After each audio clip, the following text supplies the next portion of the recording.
Good morning students. അപ്പോൾ നമ്മൾ പന്നീർപ്പൂ എന്നുള്ള പാഠം എല്ലാവരും പഠിച്ചു കഴിഞ്ഞില്ലേ? ഇനി നമുക്ക് പഠിക്കാനുള്ളത് ഒരു കവിത തന്നെയാണ് കേട്ടോ. കവിത കേൾക്കാൻ നിങ്ങൾക്ക് ഇഷ്ടമുണ്ടാവില്ല അല്ലേ? എന്നാലും ഇത് നല്ലൊരു കവിത, ഒരു കഥയാണ്, ഒരു ഭൂതത്തിൻ്റെ കഥ. നിങ്ങൾക്കൊക്കെ അറിയാൻ ചെറുപ്പത്തിലൊക്കെ നിങ്ങൾ കേട്ടിട്ടുണ്ടായിരിക്കും. ഇടശ്ശേരി ഗോവിന്ദൻ നായരുടെ പൂതപ്പാട്ട് എന്ന കവിതയാണ് നമുക്ക് പഠിക്കാനുള്ളത്. ഇടശ്ശേരിയെക്കുറിച്ച് പറയുകയാണെങ്കിൽ ഞാൻ പറയാം, നോക്കിക്കോളൂ. 1906 ഡിസംബർ 23 പൊന്നാനിക്കടുത്തുള്ള കുറ്റിപ്പുറത്ത് പി കൃഷ്ണക്കുറുപ്പിൻ്റെയും ഇടശ്ശേരിക്കളത്തിൽ കുഞ്ഞിക്കുട്ടി അമ്മയുടെയും മകനായി ജനിച്ചു. ശക്തിയുടെ കവി എന്നാണ് അദ്ദേഹത്തെ വിശേഷിപ്പിക്കുന്നത്. ഗ്രാമീണ കർഷകരുടെ ജീവിതം വള്ളുവനാടൻ ശൈലിയിൽ ആവിഷ്കരിക്കാൻ ശ്രമിച്ചു എന്നത് അദ്ദേഹത്തിൻ്റെ പ്രത്യേകതയായി കാണാം. പൂതപ്പാട്ട്, കാവിലെ പാട്ട്, കുറ്റിപ്പുറം പാലം, കറുത്ത ചെട്ടിച്ചികൾ എന്നിവയാണ് അദ്ദേഹത്തിൻ്റെ പ്രധാന കൃതികൾ. 1974 ഒക്ടോബർ 16 അദ്ദേഹം അന്തരിച്ചു. അപ്പോൾ അദ്ദേഹത്തിൻ്റെ പൂതപ്പാട്ട് എന്ന് പറഞ്ഞ കവിതയിൽ ഏതാനും ഭാഗങ്ങളാണ് നിങ്ങൾക്ക് പഠിക്കാനുള്ളത്. അതിനു മുമ്പ് നിങ്ങൾക്ക് ഈ പൂതപ്പാട്ടിലെ കഥ അറിയണ്ടേ? നല്ലൊരു കഥയാണ് കേട്ടോ, എല്ലാവരും ശ്രദ്ധിച്ച് കേൾക്കണം. പണ്ട് ഒരു ആറിൻ്റെ വക്കത്ത്, ആറ് എന്ന് പറഞ്ഞാൽ എന്താ, പുഴ അല്ലേ? ഒരു പുഴ വക്കത്ത് വലിയൊരു മാളിക വീടുണ്ടായിരുന്നു. ആ മാളിക വീട്ടിൽ ഒരു അമ്മ ഉണ്ടായിരുന്നു. അമ്മയുടെ പേരെന്താ? നങ്ങേലി. ഈ അമ്മയ്ക്ക് ആറ്റുനോറ്റ് കുറേ കാലങ്ങൾക്ക് ശേഷം ഒരു ഉണ്ണി ഉണ്ടായി. ആ ഉണ്ണീനെ അമ്മ എങ്ങനെയാ വളർത്തണേ? അത്രയും കൊഞ്ചിച്ചിട്ടാ ഉണ്ണീനെ വളർത്തണേ. കിടക്കയിൽ കിടത്തിയിട്ടും പാട്ടുപാടിയിട്ടും എന്താ താഴ്ത്തും തലയിലും വെക്കാതെ അത്രയും കൊഞ്ചിച്ചിട്ടാ ഉണ്ണീനെ വളർത്തണേ. അങ്ങനെ ഉണ്ണി വളർന്ന് കുറച്ച് വലുതായൊക്കെ കഴിഞ്ഞപ്പോൾ ഉണ്ണിക്ക് ഒരു 7 വയസ്സൊക്കെ ആയിട്ടോ. 7 വയസ്സായപ്പോൾ ഉണ്ണിക്ക് എന്താ പഠിക്കേണ്ട സമയമായി, പള്ളിക്കൂടത്തിൽ പോകേണ്ട സമയമായി. അന്നത്തെ കാലത്ത് നിങ്ങളിന്ന് സ്കൂൾ ബസ്സിൽ വരുന്നു, എന്ത് സുഖമായിട്ട് നിങ്ങൾ വരണേ അല്ലേ? അന്നത്തെ കാലത്ത് ബസ്സില്ല, കുറേ ദൂരെയാണ് പള്ളിക്കൂടങ്ങൾ ഉണ്ടാവുക, ഒറ്റയ്ക്ക് നടന്നു പോകണം. അങ്ങനെ 7 വയസ്സായ ഉണ്ണി ഒറ്റയ്ക്ക് ഒരു ദിവസം ഉണ്ണീനെ പഠിക്കാൻ അമ്മ പറഞ്ഞു വെച്ചു. നങ്ങേലി ഉണ്ണി ഇങ്ങനെ കണ്ണിന്ന് മറയണ വരെ അമ്മ അങ്ങനെ നോക്കി നിന്നു. അവസാനം ഉണ്ണി ഇങ്ങനെ പോയി, കുറേ കുന്നിന്മേലെ കുറേ കയറി ഇറങ്ങി കാട്ടിലൂടെ പോയി കുറേ ദൂരം സഞ്ചരിച്ചിട്ട് വേണം പള്ളിക്കൂടത്തിലെത്താൻ. അങ്ങനെ ഉണ്ണി ഇങ്ങനെ പോണ സമയത്ത് കുറേ പൈക്കൾ ഇങ്ങനെ വേണ കണ്ടു, കുറേ എന്താ പറയുക, കുറേ കാട്ടിൽ കുറേ പൂക്കളെ കണ്ടു. അങ്ങനെ ഉണ്ണി അതെല്ലാം കണ്ട് ഇങ്ങനെ നടക്കുകയായിരുന്നു.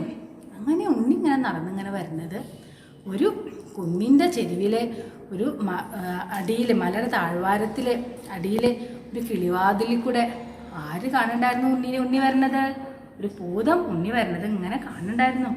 ഈ ഭൂതത്തിനുണ്ടല്ലോ ഉണ്ണീനെ കണ്ടപ്പോൾ സന്തോഷമായി, ഭയങ്കര സന്തോഷമായി. ഉണ്ണീനെ പൂവമ്പഴം പോലത്തെ ഉണ്ണിയാ, നല്ല സുന്ദരനായൊരു ഉണ്ണിയാ. ഉണ്ണിയെ കണ്ടപ്പോൾ ഭൂതത്തിന് എന്തായി, ഒരു അമ്മയുടെ സ്നേഹം പോലെ അമ്മയ്ക്ക് കുഞ്ഞുങ്ങളോട് സ്നേഹം ഉണ്ടാവില്ലേ, അതുപോലെ ഈ ഉണ്ണീനെ കണ്ടപ്പോൾ ഭൂതത്തിന് വലിയ സ്നേഹം തോന്നി. ശരിക്കും ഭൂതത്തിൻ്റെ രൂപം എങ്ങനെയാ അല്ലേ? വലിയ പല്ലും നഖങ്ങളും കുറേ മുടിയും, പിന്നെന്താ വെള്ളൊരു പാവാട ഇട്ടുണ്ട് ഭൂതം, അരയിൽ കിങ്ങി കെട്ടിയിട്ടുണ്ട്, കാലിൽ ചിലമ്പിട്ടിട്ടുണ്ട്. കണ്ട പേടിക്കുന്ന രൂപമാണ് ഭൂതത്തിൻ്റെ അല്ലേ? അപ്പോൾ ഈ രൂപത്തിൽ ഉണ്ണിയുടെ അടുത്ത് ചെന്ന ഉണ്ണി പേടിക്കില്ലേ? അപ്പോൾ ഭൂതം എന്ത് ചെയ്തു? സുന്ദരിയായ ഒരു പെൺകുട്ടിയുടെ വേഷം കെട്ടിയിട്ട് ഉണ്ണിയുടെ അടുത്ത് ചെന്നു. അപ്പോൾ ഉണ്ണീൻ്റെ അടുത്ത് പറഞ്ഞു, ഉണ്ണി നീ എൻ്റെ കൂടെ കളിക്കാൻ വരുമോ ചോദിച്ചു. ഉണ്ണി പറഞ്ഞു, അയ്യോ ഞാനില്ല, എൻ്റെ ഗുരുനാഥൻ എന്നെ ചീത്ത പറയും, വഴക്ക് പറയും, എനിക്ക് പള്ളിക്കൂടത്തിൽ പോകണം. പിന്നെയും ഭൂതം വിട്ടില്ല. ഭൂതം എന്താ പറഞ്ഞേ? പോണ്ട, നമുക്ക് ഇവിടെ ഇരുന്ന് എഴുതാലോ, നമുക്ക് മുല്ലപ്പൂ കോർത്ത് കളിക്കാം, ഈ തണലിലിരുന്ന് നമുക്ക് കുറേ നേരം കളിക്കാം. അങ്ങനെയൊക്കെ പറഞ്ഞപ്പോൾ ഉണ്ണിക്ക് ചെറിയൊരു ചാഞ്ചല്യം ഉണ്ടായി മനസ്സിന്. എന്ത് ചെയ്തു ഉണ്ണി കയ്യിലുണ്ടായിരുന്ന എഴുത്താണിയുണ്ട്, അത് ഇരുമ്പാണ്. അത് അങ്ങോട്ട് ദൂരേക്ക് കാട്ടിലേക്ക് ഒരു ഏറ കൊണ്ട് കൊടുത്തു. ഭൂതത്തിന് ഇരുമ്പ് പേടിയല്ലേ? ഉണ്ണിയുടെ കയ്യിൽ നിന്ന് എഴുത്താണി ദൂരെ പോയി. അപ്പോൾ എന്ത് ചെയ്തു? ഭൂതം വന്ന് ഉണ്ണിയെ അങ്ങോട്ട് പിടിച്ചാൽ കൊണ്ടുപോയിട്ട് കുറേ അവർ ഇരുന്നിങ്ങനെ കളിക്കുക. സന്ധ്യയായി, പഠിക്കാൻ പോയ ഉണ്ണീനെ കാണാനില്ല. നങ്ങേലി വെയിലൊക്കെ വാങ്ങി, സന്ധ്യയായി, വെയിലൊക്കെ മാറി, എല്ലാം സന്ധ്യ ആയ സമയമായിട്ട് ഉണ്ണീനെ കാണാനില്ല. നങ്ങേലിക്ക് ആകെ വിഷമായി. നങ്ങേലി എന്ത് ചെയ്തു? എല്ലാവരും കാട്ടിലും എല്ലാ സ്ഥലങ്ങളും അന്വേഷിച്ചിങ്ങനെ എല്ലാവരോടും ഉണ്ണിയെ കണ്ടോ ആർക്കും ഉണ്ണിയെ ആരും കണ്ടിട്ടില്ല. നങ്ങേലി ഭയങ്കര കരച്ചിലായി. നങ്ങേലി നടന്ന് അവസാനം എവിടെ എത്തി? കാട്ടിലെത്തി. ഉണ്ണീ ഉണ്ണീ എന്നിട്ട് നങ്ങേലിയുടെ കരച്ചിൽ ആര് കേട്ടു? ഭൂതം കേട്ടു. ഭൂതത്തിന് എന്തായി? അമ്മ വന്നു കഴിഞ്ഞാൽ ഉണ്ണീനെ കൊണ്ടുപോകില്ലേ? ഭൂതം എന്ത് ചെയ്തു? അമ്മയെ പേടിപ്പിക്കാൻ നോക്കി. ആദ്യം ചുഴലിക്കാറ്റായിട്ട് ചെന്നു, കാട്ടുതീയായിട്ടൊക്കെ ചെന്നു. അമ്മ അതൊന്നും എന്ത് ചെയ്തില്ല. അമ്മയ്ക്ക് അതൊന്നും ഒരു പേടി ഉണ്ടായില്ല.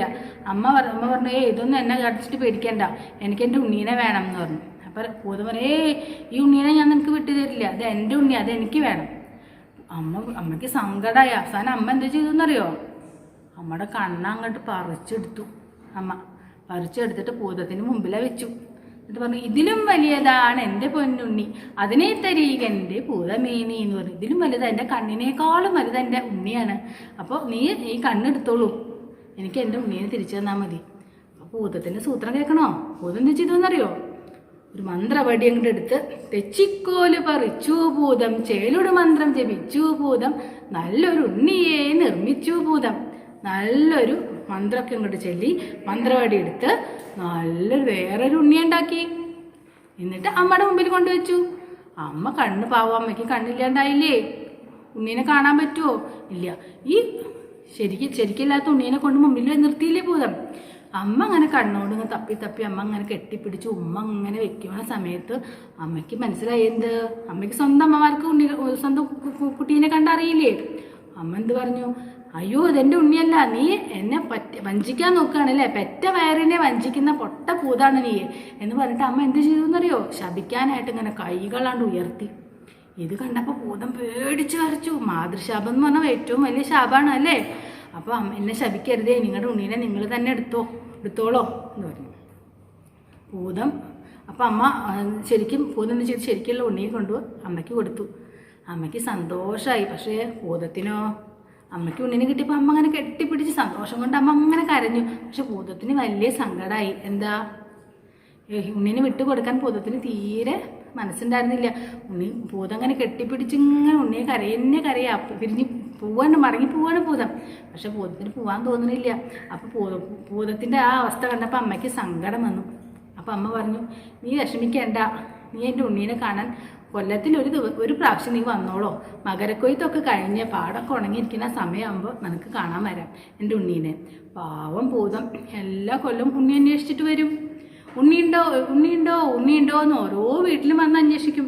പക്ഷേ ഏത് വീട്ടിലാണ് ഉണ്ണീന്ന് നങ്ങേലി പറഞ്ഞു കൊടുത്തൂല്ല. ഭൂതം ചോദിക്കാനും മറന്നു.